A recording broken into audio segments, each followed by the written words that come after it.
News from Jerusalem traveled to Persia. The Jews back home were troubled, for the walls that circled Jerusalem, protecting them from danger, were still broken. One person who was working as a close servant to the king heard this news. His name was Nehemiah. He was the king's cupbearer, tasting the king's food and drinks to protect the king from poisoning.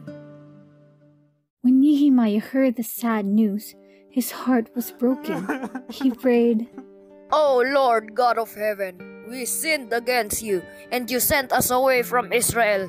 You promised that you will bring us back. Please help me, your servant, as I talk to the king." God heard Nehemiah's prayer, and by God's hand, the king allowed him to return to Jerusalem. Not only that, the king also provided building supplies, and he even wrote a letter to keep Nehemiah safe in his journey. When Nehemiah was finally back in Jerusalem, he gathered the people and encouraged them to rebuild the walls. Each family worked hard to rebuild sections of the walls. But then, the leaders from surrounding cities got angry. They wanted the Jews to stop rebuilding their walls. Again, Nehemiah prayed to God for help. He knew that God's plan is for them to rebuild their walls.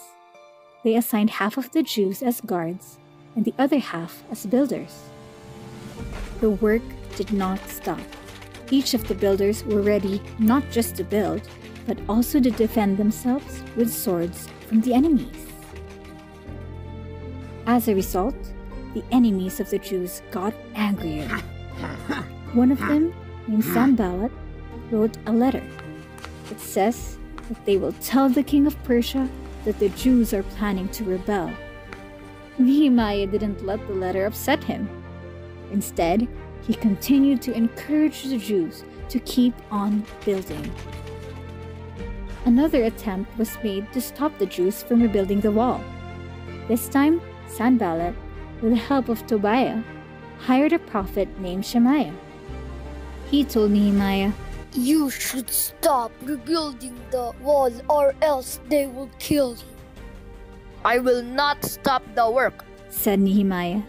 He knew that Shemaiah was a false prophet, and he wasn't sent by God.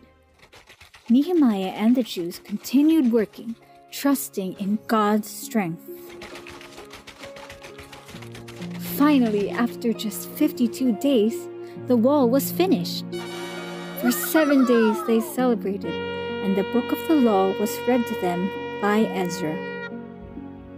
God had fulfilled his promise to Jerusalem that the temple and the wall would be rebuilt. However, the Jews of Nehemiah's time still waited for one more promise that is yet to be fulfilled. This is the promise that the Messiah will come to save them from sin and condemnation.